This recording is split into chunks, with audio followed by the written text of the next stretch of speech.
Hello friends, welcome to சீனி சமையல். இன்றைக்கி பருப்பு வச்சு பாயாசி பருப்பு வச்சு பாயாசம் செஞ்சுக்கலாம்.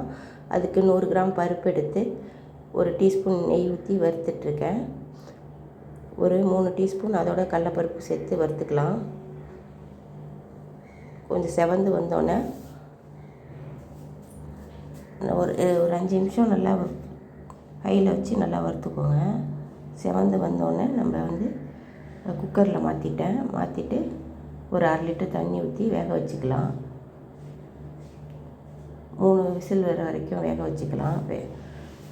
3 விசில் ஆஃப் பண்ணிவிட்டு அதை நல்லா மசிச்சு விட்டுக்கோங்க. திறந்துட்டு நல்லா மசிச்சு விட்டுட்டு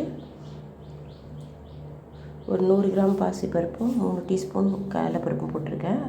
அதுக்கு 200 கிராம் வெல்லம் போட்டுக்கலாம். அதை வெல்லத்தை தண்ணியில் போட்டு ஒரு 1/4 லிட்டர் தண்ணியில் போட்டு கரைச்சிட்டு நல்லா வடிகட்டி ஊற்றிக்கோங்க. நான் வெல்லம் மண் இல்லாத வெல்லங்கிறதுனால நான் அப்படியே சும்மா தண்ணியில் விட்டு கரைச்சிட்டு அப்படியே ஊற்றிட்டேன். நல்லா ஒரு 10 நிமிஷம் நல்லா ஹையில் வச்சு கொதிக்க விடுங்க.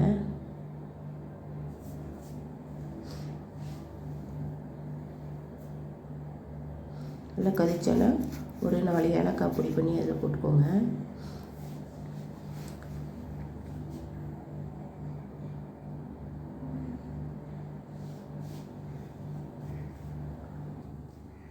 ஃபைனலாக உங்களுக்கு தேங்காய் போட்டுக்கோங்க. ஒரு 1/2 மூடி தேங்காய் திருவி வச்சுருக்கேன், அதை போட்டுக்கோங்க. நீங்கள் தேங்காய் பாலும் ஊற்றிக்கலாம், பசும்பாலும் ஊற்றிக்கலாம்.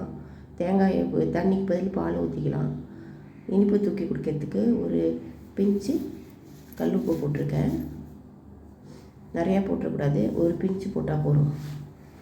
சால்ட்டு போட்டாலும் ஒரு பிஞ்சு போடுங்க, கல்லுப்பு போட்டாலும் ஒரு பிஞ்சு போடுங்க.